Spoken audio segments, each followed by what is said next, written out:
Good afternoon. I'm Pastor Jeff Blackie. I'm here because I've pastored the Grace Reformed Presbyterian Church in Botetourt County for 15 years, and I'm now semi-retired. I come before you in the consciousness of a proposition I suspect all of you know. I don't know if you believe the content of it, but you know the words of it.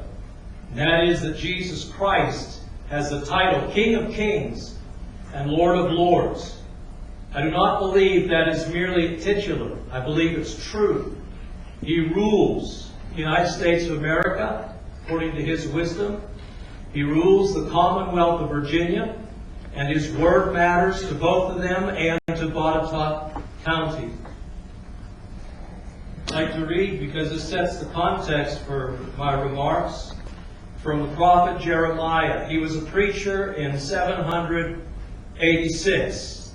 He prophesied the coming of Nebuchadnezzar, his sacking of Jerusalem, and during that time, you all are probably familiar that Daniel was kidnapped by Nebuchadnezzar along with his three friends. Taken and put in Babylon University to be taught their viewpoint of life so that they would be good servants of Nebuchadnezzar the king.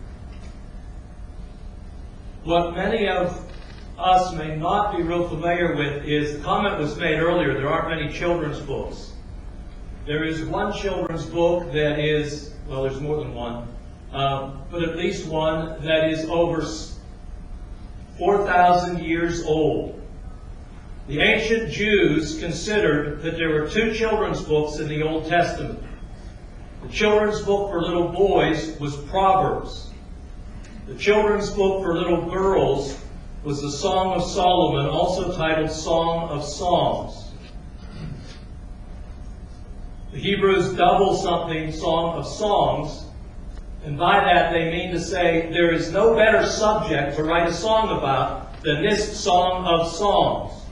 And that book is about married love.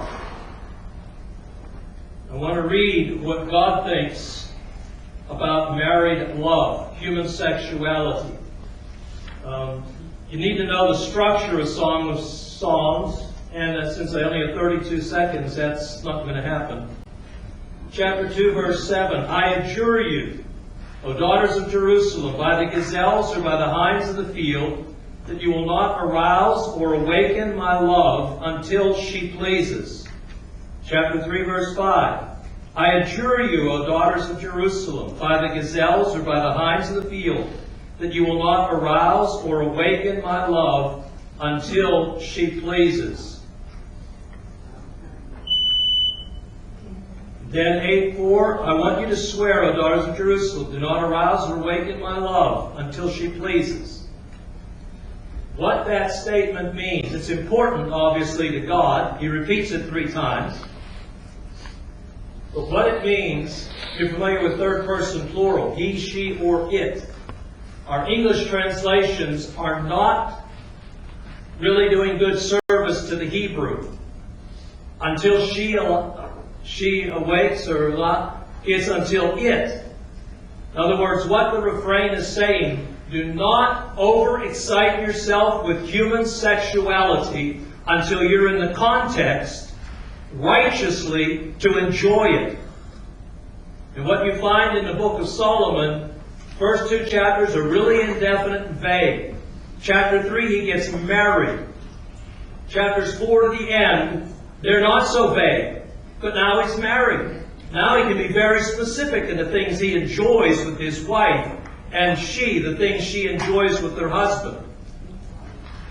It is God's stated will in the little girl's book that human sexuality not be aroused in interest until you're in the context righteously to indulge in the human sexuality, which is a good thing and a blessing from God. I'd like to conclude with 3 verses from Psalm 2. It is the application that King David makes with the fact that Jesus is the King of Kings and Lord of Lords. He ends his psalm saying to the kings, and to Supervisors of Botetourt County. Now therefore, O kings, show discernment. Take warning, O judges of the earth.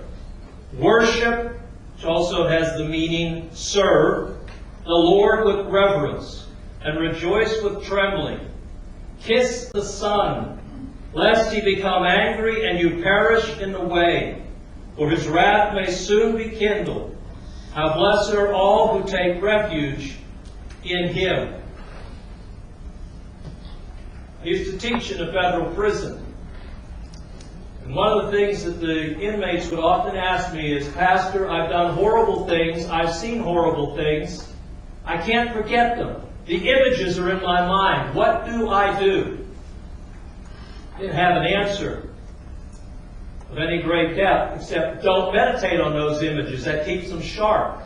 Fill your mind with other good things. You are putting images in little girls' and little boys' minds that will haunt them for the rest of their lives.